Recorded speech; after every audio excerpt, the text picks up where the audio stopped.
Hi చిన్నాళ్ళు, రండి కూర్చోండి, చక్కగా కూర్చోండి. మీకు ఈరోజు మళ్ళీ ఇంకో కథ చెప్తాను. అయితే ఒక రాజ్యంలో ఇద్దరు సామంతరాజులు ఉంటారు.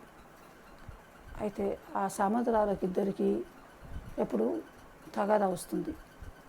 ఆ సామంతరాజులు ఒక రాజ్యంలో వాళ్ళు ఎంతవరకు ఎవరి భూభాగము అనేది తేలదు. ఎప్పటికీ తేలకపోయేసరికి ఇద్దరు రాజ్యంలో ఉన్న ప్రజలు వాళ్ళు కట్టే పన్నులు ఒక డబ్బులన్నీ ఈ రాజు కట్టాలన్నా ఆ రాజు కట్టాలన్నా తెలియక వాళ్ళు అయోమయంలో అట్లా ఉండిపోతారు పన్నులు కట్టకుండా. వీళ్ళు పన్నులు కట్టకపోయేసరికి ఇద్దరు సామంతరాలకు డబ్బులకు కష్టమైపోతుంది. అప్పుడు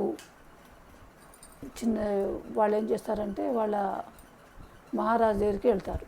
వెళ్ళి మా రాజ్యంలో ఈ రాజ్యంలో ఇద్దరు సరిహద్దులు సరిగా లేవు, ప్రజలు పన్నులు కట్టడం లేదు, ఎవరికి పన్ను కట్టాలి ఎంతవరకు కట్టాలని తెలియక ఉన్నారు, మీరు వచ్చి చెప్పండి అని చెప్పి రాజు దగ్గరికి వెళ్తారు.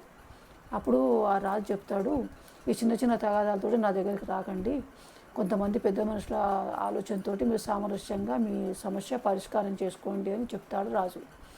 సరే అని చెప్పి కొంతమంది పెద్ద మనుషులను పిలిచి వాళ్ళందరితోటి ఆలోచించి ఒక పందెం కట్టడానికి నిర్ణయించుకుంటారు. అదేం పందెం అంటే, తెల్లవారుజామున సామాన్యంగా ఊళ్ళల్లో కోళ్ళు 4 గంటలకు 5 గంటలకు 3:30 నుంచి అప్పుడప్పుడు కూస్తుంటాయి. అయితే వాళ్ళు పెద్దలు చెప్పింది ఏమిటంటే, మీరు కోడి కూతతోటి మీరు ఒక ఇద్దరు రాజ్యాల నుండి మీరు ఒక బలశాలను తీసుకొని ఆ బలశాలు కోడి కూతతోటి సూర్యాస్తమయం వరకు ఎంత దూరం పరిగెత్తితే వాళ్లకు ఆ రాజ్యము స్వాధీనం అవుతుంది అని పెద్దలు నిర్ణయిస్తారు. అలాగే అని చెప్పి ఇద్దరు ఆ రాజ్యం దగ్గర నుంచి ఒకరిని ఈ రాజ్యం దగ్గర నుంచి ఒకరిని బలశాలను ఎన్నుకుంటారు. కూసే కోడిని పెట్టుకొని వాళ్ళు తెల్లవారుజామున కోడి కూతతోటి పందానికి పరిగెత్తడానికి సిద్ధంగా ఉండాలని చెప్పుకొని ఒక రోజు నిర్ణయం చేసుకుంటారు. ఆ రోజు నాడు పక్క రాజ్యము వేరే రాజ్యము వాళ్ళు రాజు సామంతరాజు ఏం చేస్తాడంటే, ఇంకా పక్కకున్న వేరే రాజ్యం ఉంది కదా, ఆ రాజ్యం కోడికి రహస్యంగా బాగా తిండి పెట్టేసే వరకు అది పొండ్ర నిండా తిని బద్ధకంగా నిద్రపోతుంది. తెల్లవారుజామున లేవదు, కూత కూయదు. అప్పటికే పొరుగు రాజ్యము రాజున్నాడు కదా, వాళ్ళ దగ్గర నుంచి ఎన్నుకున్న బలశాలి కోడికూతతోటి ప్రారంభమయ్యి ఇంచుమించుగా ఈ రాజ్యం సరిహద్దు వరకు తెల్లవారుజామున నుంచి సాయంత్రం వరకు ఇంకో రాజ్యం సరిహద్దు వరకు వచ్చేస్తాడు. అయితే వీళ్ళు కోడిని లేపి కూత పెట్టించి అది చేసి వచ్చేసరికి ఆ పొరుగు రాజ్యం బలశాలి వీళ్ళ రాజ్యం సరిహద్దులోకి వచ్చేసరికి కోడికి ఇలా తినిపించి మోసం చేసిండ్రు అని చెప్పి వాళ్ళు ఫిర్యాదు చేసి పెద్ద మనుషులకు చెప్పి, ఇలా కరెక్ట్ కాదు కదా, మరి మాకు ఇట్లా అన్యాయం చేసిండ్రు అని చెప్పి అడిగితే వాళ్ళు ఏం చెప్తారంటే, అప్పుడు ఆ పొరుగు రాజ్యం బలశాలి పరిగెత్తునకు వచ్చిన ఆయన ఏమంటాడు, అయితే ఇంకో పందెము, నన్ను ఈ రాజ్యం సరిహద్దు నుంచి మీ రాజ్యం సరిహద్దు నుంచి ఇంకో రాజ్యం సరిహద్దు వరకు నన్ను ఎవరెత్తుకొని ఎంత దూరం పరిగెత్తుతారో అంత దూరం రాజ్యం మీకు ఇచ్చేస్తామని చెప్పి ఆ బలశాలి ఒప్పుకుంటాడు.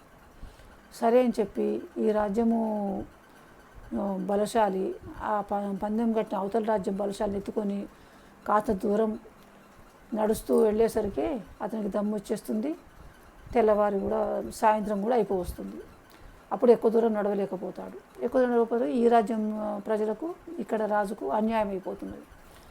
అయ్యేసరికి వాళ్ళేమో ఎక్కువ దూరము ఈ రాజ్యం వరకు సరిహద్దులకు వచ్చి అన్యాయం చేశారు, వీళ్ళేమో ఈ పందాన్ని ఒప్పుకొని కొంచెం దూరం వరకు కూడా వెళ్ళకుండానే సాయంత్రం అయిపోయింది. అది న్యాయంగా అనిపించలే వాళ్ళకు. న్యాయంగా అనిపించక పెద్దలతోటి మళ్ళీ ఫిర్యాదు చేస్తారు. ఆ రాజ్యం పెద్దలు కొందరు ఏం చెప్తారంటే, మీరు ఈ 2 పందాలు కూడా నెగ్గలేదు, ఇలాంటి పందాలతోటి వీటితోటి రాజ్యం పరిష్కారం ఎప్పటికీ కాదని చెప్పి ఇంకా దాన్ని మానేసి అట్లాగే ఊరుకున్నారట. ఆ ఊరుకున్నందుకు ఇప్పటికి కూడా ఆ రాజ్యంకి సామంతరాలకు ఇద్దరికి ఎవరి రాజ్యము ఎంత దాని సరిహద్దు ఎంతవరకు అనేది ఇప్పటికి కూడా నిర్ణయం కాక దానికి పందెంపాలెం అని చెప్పి పేరు పెట్టి పిలుచుకుంటున్నారట ఆ రాజ్యాన్ని. అయితే ఇక్కడ ఏమిటంటే న్యాయం చేయకుండా, అన్యాయం చేయకుండా న్యాయంగా నడిచి ఇద్దరు సామరస్యంగా మాట్లాడుకుంటే ఆ సమస్య పరిష్కారం అవుతుంది. అది ఈ కథలో నీతి. వాళ్ళు సామరస్యంగా ఉండనందుకు సమస్య పరిష్కారం కాలేదు.